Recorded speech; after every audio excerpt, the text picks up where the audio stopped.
San Diego Comic-Con is over, and there was a lot of stuff. A lot of it good, some of it weird. We're going to talk about it. I think this San Diego Comic-Con was relatively memorable. I think there were a fair amount of announcements, not a whole lot of things we saw first looks at, but I think it helps that Marvel had a big presence this year, even though they also have D23 in a month. But I think big picture, there was a lot to like. Now I'm going to go through everything that I saw at Comic-Con this year. I have it all organized by tiers. So a tier list starting at F, and we will rise up the tier list as we go. Here's some things that I'm leaving off because I'm just not into those things, so I don't really understand how good they were or were not. I know there was a new trailer for the third season of the Lord of the Rings show. Sure. Sauron was in it, I guess. That's cool. I know a new Avatar show was announced. I know that was also the same week that the Avatar movie screened in LA. That's fun. I'm sure Avatar fans are very excited. I don't watch Avatar. And that's really it. Those are the two big ones, like things I don't know very much about that I think had a lot of presence and I found on most end of Comic-Con recap lists. But let's start at the F tier, and there's only one thing on F tier, and that is the trailer for Ebenezer. Oh boy, listen. Even if you put aside all of the alleged domestic abuse stuff,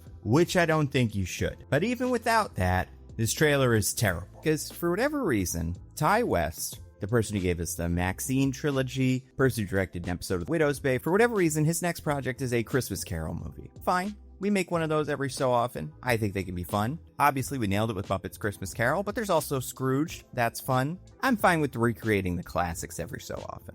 And this movie is apparently written by, outside of Charles Dickens, who gets a writing credit, Nathaniel Halpern, who was the creator of Tales from the Loop, but most importantly, wrote the second season of Legion, a show that everybody loves. So, sure, I understand why this exists. It might even be good. I think just the visuals of the trailer were fun. The idea of a movie that makes Scrooge unlikable in a way that is unlike the way that he is classically unlikable and really focuses on, babies see him and turn away, that could be fun. And Ty West, a horror director, taking a story filled with ghosts and maybe amping up the ghostliness of some of them, I think is a fine idea. And you know what? I don't even dislike calling it Ebenezer, because A Christmas Carol has been done, Scrooge has been done, but the name Ebenezer is really only associated with that character, so that's a way to make it stand out. But goodness, the poster that says, before he was Scrooge, he was Ebenezer, maybe one of the dumbest taglines for a movie ever,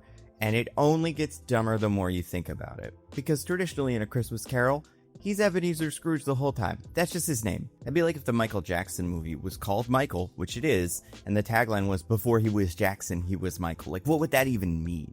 And there is a world, as I thought about this example, where the Anthony Bourdain biopic that is going to come out, which I'm very excited for, I haven't seen yet, is directed, obviously, by Matt from Nirvana, the band, the show, the movie, one of my favorite movies of this year. They could honestly get away with, before he was Bourdain, he was Tony, because Bourdain was the name of the show, it kind of this brand, whereas Tony was this younger, more familiar version of that name. But that also doesn't seem like what they're doing here. I feel like Ebenezer Scrooge in this movie is just the Ebenezer Scrooge from Christmas Carol. And for people that haven't seen the Christmas Carol in a while, the Christmas Carol is full of flashbacks.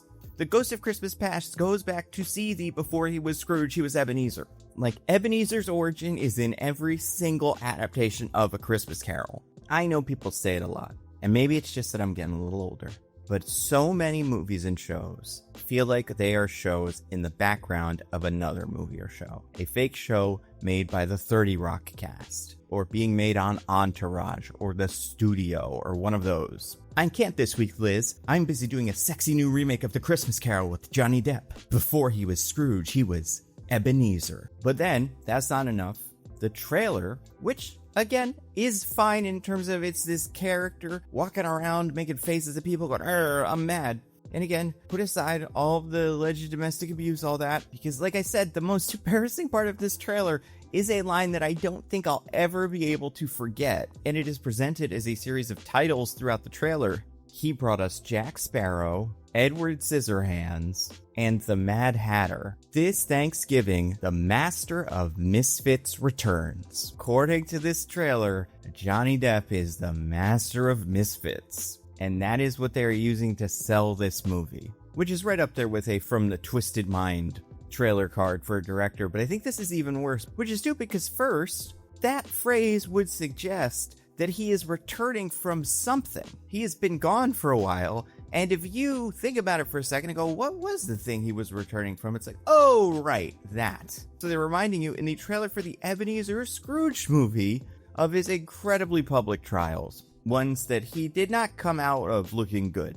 But it would be kind of like if, instead of kind of hiding him, the marketing for Expendables 3 was Mel Gibson returns, because it would force you to go, from where? Oh, right, that. Also, I don't know anyone that has ever called Johnny Depp the Master of Misfits. I don't know anyone that's ever called anyone the Master of Misfits. Do I think it's a good name for him? I don't know, maybe, but I hope this phrase actually does take off because of how cringy it is.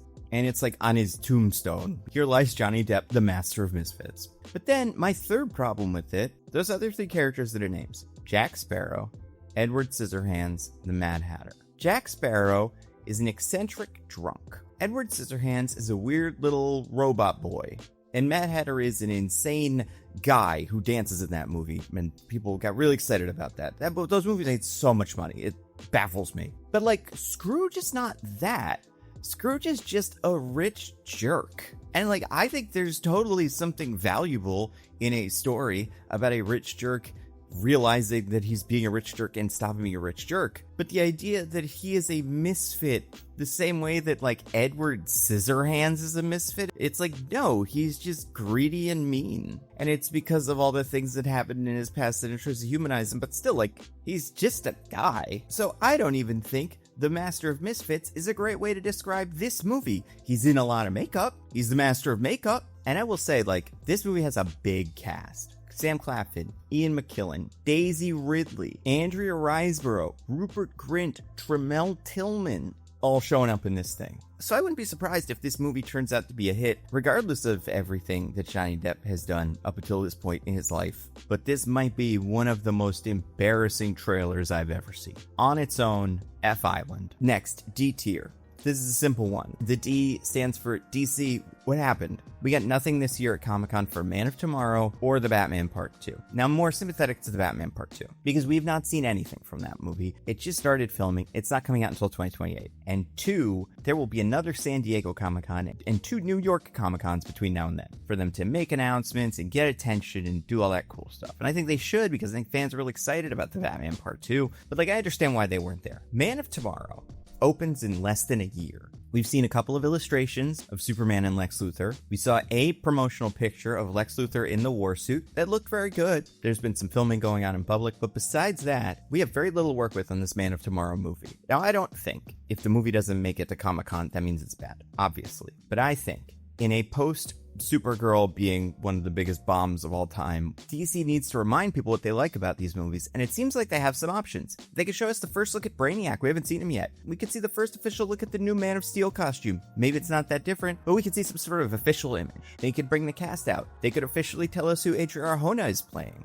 Now listen, should they take 2 days out of their schedule to come to Comic-Con instead of filming the movie, making the movie better? Not necessarily. And I think they could get away with saying, hey, we're very busy, so the whole cast couldn't come. But we did have somebody who could come and say hi to you guys and bring that person out. For no other reason then, I want to see what this looks like. I want to be excited for movies after Clayface. And so far, this is the only movie in the new DCU on the schedule after Clayface. Obviously, there are some downsides to announcing parts of your slate before they come out. But I think if we've learned anything from this year, it's that people go to the movies for events. Whether that is a cultural, like, grassroots event, like Obsession becoming a major hit, or a mega blockbuster cinematic achievement like The Odyssey.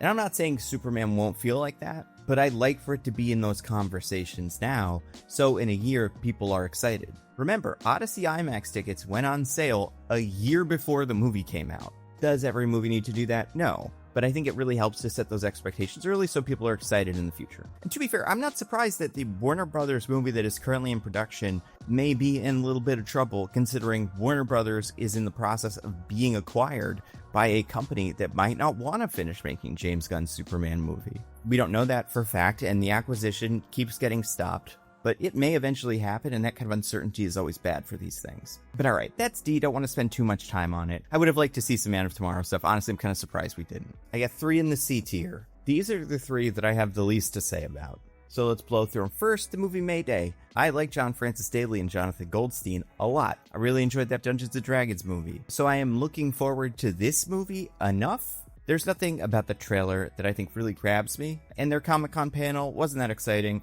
Ryan Reynolds was not at the panel, even though he was at Comic-Con, which we will get to. But I don't know, not really anything exciting for this movie, but it is coming out and maybe it'll be fun. Next, see, you got the Blade Runner show. I am not a huge Blade Runner fan. I will watch it. I've watched the original and the sequel, but you tell me there's a new Blade Runner thing, I'm not immediately bought in. I think in a world where another trailer also doesn't premiere at the exact same Comic-Con, this looks even maybe good. And that's say nothing bad about Hunter Schafer, Michelle Yeoh, anybody behind the camera. It's just that kind of like Mortal Kombat and Street Fighter this year, it feels like. As good as Mortal Kombat is, Street Fighter looks way better. And I personally think the same is true about another franchise, which we'll talk about. But then I'm going to say my number 3 C tier is the Ryan Gosling Ghost Rider announcement. On one hand, I like Ryan Gosling a lot. I am excited for more of him in anything. And it is fun that he has said that he wants to be Ghost Rider. Originally, it seemed like a joke because his wife, Eva Mendes, was in the original Ghost Rider. So if you ask someone who knew nothing about these movies, who do you want to be? That one that my wife was in from like 20 years ago. Like, it felt like maybe he wanted to be Ghost Rider, or maybe that was just the only superhero movie he could think of. Would he be a perfect Ghost Rider? I don't know. I honestly don't know what I want from a Ghost Rider, and I don't know which Ghost Rider they're going for. I imagine it's not the Robbie Reyes version, but are we getting a reboot of Johnny Blaze, or are they doing Danny Ketch, the second Ghost Rider? I don't know enough about Ghost Rider to know which one is more Gosling. However, if that is Danny Ketch, it would make sense that he's playing that version of the character. And the logo they used for the movie is very similar to the logo used during the Danny Ketch run of Ghost Rider. And listen, I thought the announcement was cute. Kevin Feige talking to Josh Horowitz was cute. The way that this has been kind of a running joke in these interactions between Josh and Kevin and Josh and Ryan, I like that they followed up on that here. I like how much the Marvel panel felt like it was directed at big fans, coming from big fans. Right, like imagine 10 years ago at one of these panels, they were referencing specific interviews that were kind of viral online. You'd be like, who is that for? But like, it's for us, the people who get really excited about Comic-Con, watch this stuff all the time. So I think they hit that note well. I don't think Sean Levy is a bad director at all. Obviously not. I like Deadpool Wolverine a lot. Is it a great movie? I don't think that is in any way his fault. It's clear that Deadpool and Wolverine was reshot a lot to fit into whatever Marvel is doing now with Doomsday and to get rid of whatever Marvel was going to be doing with Kang. So I don't blame that movie for not being the most coherent story. And I think the fight scenes, the humor in that movie do work really well. I think Free Guy was pretty good. Night at the Museum movies are fine. I think The Internship is kind of funny, even though it's dumb. And sure, while in general the finale of Stranger Things was weird and it's put a little bit of a stink on that show, Sean Levy directed this. So Sean Levy is obviously a good director. He can make R-rated movies, and he can tell stories that are adjacent to horror, at least. Whatever you would consider Stranger Things. And he's making that Star Wars Starfighter movie with Ryan Gosling, so maybe they do have a great relationship, and Ryan Gosling just loves working with him, and maybe Kevin has seen that Starfighter movie, and he's like, oh my god, this is the best thing ever. We need to get this guy to make whatever the next thing we're doing is. Oh, it's Ghost Rider, perfect. Ryan loves working with him. This is happening. But, like, this is not the way to introduce him. But if we're really going to do this, I mean, there's only one director who can do it. Only one director you have in mind for it. Only one director who could do it. Because, Ryan and Kevin, if you gave me 50 guesses, I don't think I'd come up with Sean Levy as the one director who can make a Ghost Rider movie. Obviously, for me at least. I imagine a lot of people probably had this thought. If he says there's only one person that can make this movie, my thought is Guillermo del Toro. Do I think he's perfect for it? Not necessarily, but I think he'd be a big get. And Hellboy and Ghost Rider could have tonal similarities. Another director I would accept for this, and he would never do it, is Edgar Wright, someone who's known for filming car chases well, because Ghost Rider traditionally rides a motorcycle. I would also imagine George Miller from Mad Max, even though he's gotten tied up in a lot of AI stuff, which is so disappointing. Maybe you want Justin Lin, someone who's directed Fast and Furious movies. James Cameron, the Wachowskis. Like, I'm not saying they are the only people that can make this movie. But if you set the director up with, he's the only person that can make this movie, any of those people come to mind first. And that's why I'm giving this one a C. I'm excited for the movie. I love Ryan Gosling. I think there's a lot of potential for Ghost Rider. We don't know which one he's going to be. We have no idea what this story is. But introducing Sean Levy as the only person that could make this movie really undercut a lot of that hype from earlier. Then we have the Bees. These are ones I think were pretty good. Pleasantly surprised, I would say. I like the Wolverine game. Saw some footage from it. learned about some characters that are going to be in it. I don't want to go too much into detail because the game comes out pretty soon, but that looked good. The Matchbox movie. It's like they started the Fast and the Furious movie 6 movies in where they're already spies. That could be cool. This line got me. That guy said he was gonna throw us out of a plane. Only bad guys say that. What do you need, buddy? Need to throw these guys off the plane. Like, that's cute. I don't know, it's nice to see Jessica Biel again. And I think John Cena is a great action hero, so I'm excited for more of him here. Also in B, we got a new Clayface trailer. Similar to trailers we have already heard described. I don't think we got that much more information, but I do think the visual of him in the plane with the eyes, I'm not even going to show it because I don't even like thinking about it, but that is effective. I watched this trailer with some friends knowing what was coming, and their reactions to it kind of proved like, oh, this could work. I'm cautiously optimistic about that movie. From a fan of the new DCU perspective, I think it is genius. Studios like Disney and Warner Brothers need to figure out how to make superhero movies on a smaller budget. I hope this works. I hope it makes $200 million and is incredibly profitable. And I will say my last B for the convention was Avengers Doomsday. I think it looked fine. I think overall, everything we got about Doomsday looked good. First of all, it felt big. There were reveals. This felt like a moment. Even though we didn't learn too many new things about the movie, we didn't introduce too many new characters, and it was the centerpiece of the big Hall H Saturday presentation. Having that many cast members out there was cool. That's always fun to see. The trailer, which leaked online pretty quickly, looks good. I'd say it looks more interesting than the first trailer, which was released earlier than week, which I'm making a separate Nando V Movies video about. Don't worry, I have a lot of thoughts. Too many thoughts. Announcing that Haley Atwell is going to be in the movie as Peggy Carter. Smart. We all kind of knew that. This new poster looks great. Seeing Ryan Reynolds show up as Deadpool in his Canadian tuxedo Deadpool costume, which happens to be sort of grayish jeans, was cute, although I don't think that exchange worked the way that it should have. That back and forth just had a lot of dead air, and the Wrexham joke didn't really hit. Thing is, the joke's been done to death, but I think some version of like, why is Thor crying? And then Ant-Man says he just watched the Green Lantern movie. That would have probably gotten a better reaction. But also, at least for me, the timing and the energy of the bit didn't work. And also, he's definitely in the movie, so I don't know why they didn't fully announce that he is in it. Like, why wasn't he invited by the rest of the characters onto the stage? I don't understand it. So I didn't love that. However, the thing that I think really did work in Doomsday were the costumes. We saw great looks at some of the new costumes, starting with displays of certain Avengers and X-Men costumes, along with whatever the Latvian witch costumes are supposed to be, which led to speculation online about who's in that one. Why is that one yellow? Why is that one purple? And that's the perfect kind of discourse for Comic-Con. But then once the panel was over, on Sunday, we got to look at all the Marvel Legends figures. We got to look at the Hot Toys, all kinds of other collectible versions of these characters. And the X-Men costumes look so goddamn good. That Cyclops costume looks fantastic. The Magneto costume looks incredible. The Gambit costume is perfection. And the Doom costume is incredible. The more details we see, the more questions it brings up, the more interesting it becomes. What are the different symbols on his armor? What's with that band tied around his arm? And I just think the Marvel Legends figures looked great. Like, they did really creative things with how Gambit's cards are presented. They gave Shang-Chi a 10 rings effect. Ben has a second head with the beard. Sue is invisible. They just look terrific. And all the Hot Toys and a lot of the other marketing showed us something really exciting that we'll talk about in the A tier. But overall, I think Doomsday had a good showing.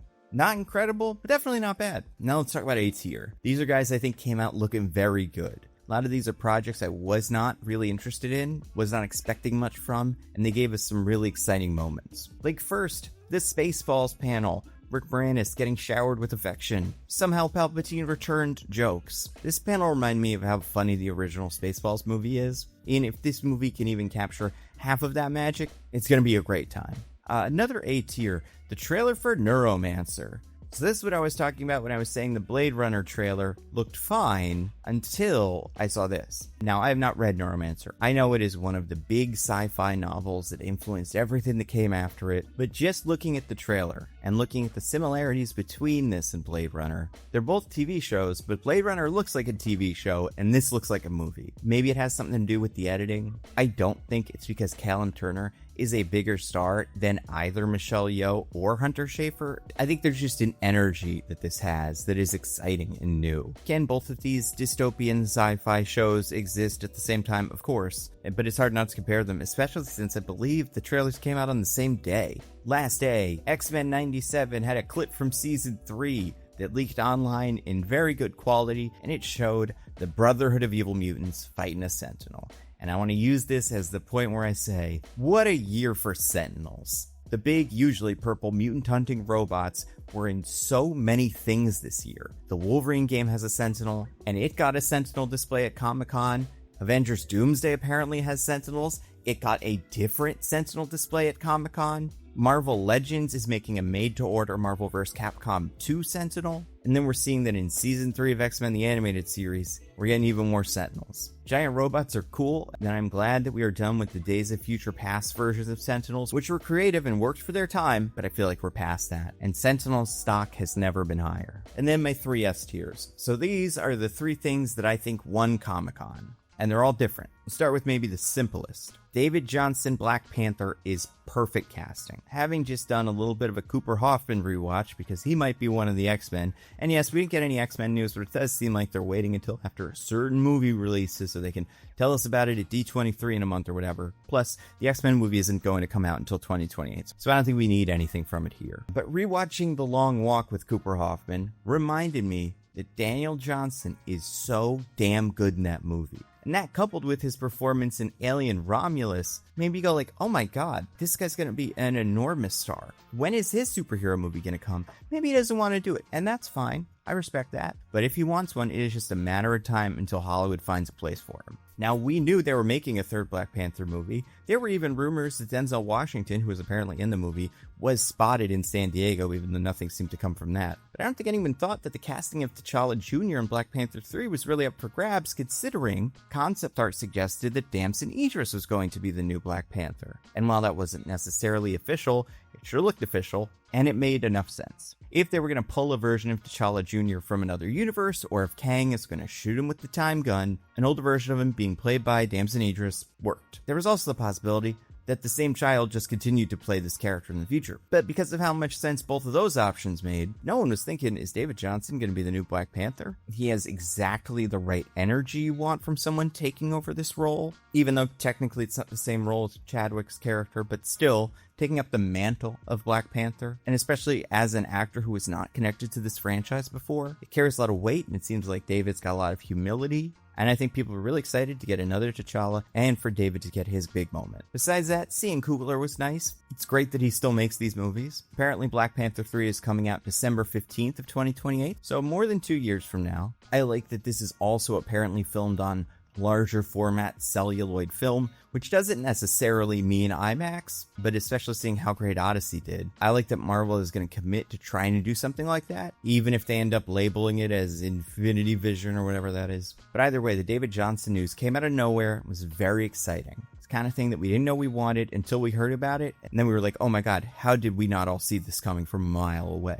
Also, I think it's very interesting that we have a young, kind of rebooted version of T'Challa who does not have a Nakia to be with because she's his mom. But if they wanted to take one of comic T'Challa's classic girlfriends, be it Monica Lynn or maybe Aurora Monroe, aka Storm, a mutant who is definitely going to be introduced in the future of these X-Men movies, David Johnson is the right age for a Jamie Lawson Storm. Jamie Lawson, who people probably recognize either from being Mayor Bella Real or as Pearline in Ryan Coogler's last film, Sinners. Up until this point, I had wanted an older Storm, just probably because I really like Jodie Turner-Smith, and still do. But if we're doing younger Black Panther, we do younger Storm, it's perfect. So okay, Black Panther 3, S tier news. You know what else was S tier? Lanterns. The Lanterns trailer, I think, did a lot of work to show people that were worried this was going to be one of those adaptations that's embarrassed of the comics, that isn't going to get into the fun spacefaring lantern stories and the imagery that comes with it. This trailer did a ton of work to show those people that had that apprehension that they don't need to be scared.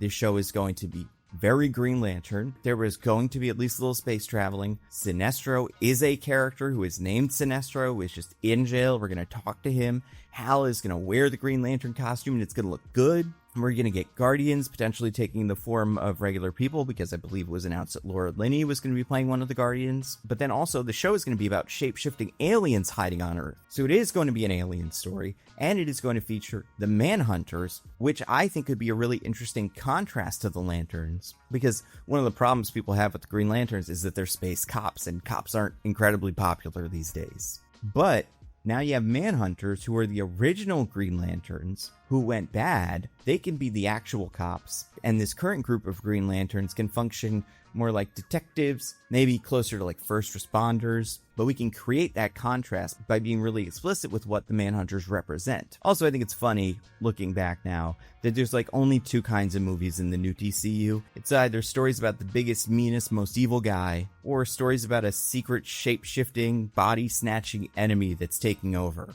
And specifically taking over powerful people in a way that is not dissimilar from regular conspiracy theories. Also, the show just comes out very soon. I'm very excited. I think this is exactly what the new DCU needs right now. And the reaction I saw online from this trailer was incredibly positive. A lot of people saying things like, this is the Green Lantern show I always wanted. And then my last S tier, Zach Cregger's Resident Evil. We had already seen a small trailer for this movie, but at Comic-Con we finally got a look at the first full trailer for the Resident Evil movie, starring Austin Abrams and Paul Walter Hauser, and directed by Barbarian and Weapons' and the whitest kids you know's Zach Cregger. I was an enormous fan of Weapons last year, and the idea that the person who made Weapons last year had another movie coming out this year honestly felt too good to be true. Now, I'm not an enormous Resident Evil fan, but Zach Cregger apparently is, and that seemed to be the goal of this press tour, because this movie is not based on any individual Resident Evil game, and while the games do share characters and the idea of being survival horror games, the Resident Evil games are more disconnected than you might expect. And Zach made the point, I think, very well, because there would be no point in adapting one of the stories of the great Resident Evil games, because they are already adapted well as great games. What's the point in just doing that again in live action? But what Cregger seems to have done is made a movie in the spirit of the Resident Evil games, that takes place in the same world as the Resident Evil games, but is not following a specific storyline. But you still have important things like the Umbrella Corporation, takes place in Raccoon City. But still, many Resident Evil game fans were worried that this movie adaptation would not be like the video games. And Zach Cregger has been very on message during this Comic-Con, saying specifically, I am not trying to adapt a video game. I'm not using the characters from the games. I'm not telling a story that the games tell, because I'm not going to be able to do it better than the games. The games are so well executed, and to me, like Leon and Claire and these characters, they exist so perfectly in the games that anyone I cast and any difference that I do with them would be probably to the detriment of what I was trying to do. Okay, I want fans of the games to just know that I am a giant fan of the games. I am making this movie to celebrate the games. Okay, I haven't seen the other movies. What I'm not doing in this is I'm not going to cannibalize the characters and the stories that the games already do so well. And I think that is exactly the right attitude to have, in the sense that this is the attitude you want a filmmaker to have when he's making the movie, and this is the attitude you want the filmmaker to have when he is talking about the movie. Like I've always said, you don't need to listen to what the fans say, but you do have to understand why they're saying it. And in this case, Resident Evil fans, A, just know the stories of some of their games are great, but B, all of the Resident Evil movies have been this other thing that never really gets at what's fun about Resident Evil. So I think these interviews with Zach and Austin Abrams did a lot of work to get people on the movie's side. Then you have the trailer, which I loved. Told the story of an Oregon transport guy played by Austin Abrams, who just happens to be transporting an organ into Raccoon City as the zombie apocalypse begins. First of all, I think Austin looks great as the star of this movie. Nothing against, like, Ryan Gosling, who I wouldn't be shocked if was cast in a role like this. But Austin Abrams feels like a real guy, and that makes the situations way more interesting. He also seems like he's going to be able to emote in a way that's just incredibly natural, which is fun in situations like the ones presented in this trailer. Love how simple the setup is, love the sound design, love the look of the movie. Resident Evil fans apparently like things like the typewriter, and I think the pitch for something like this being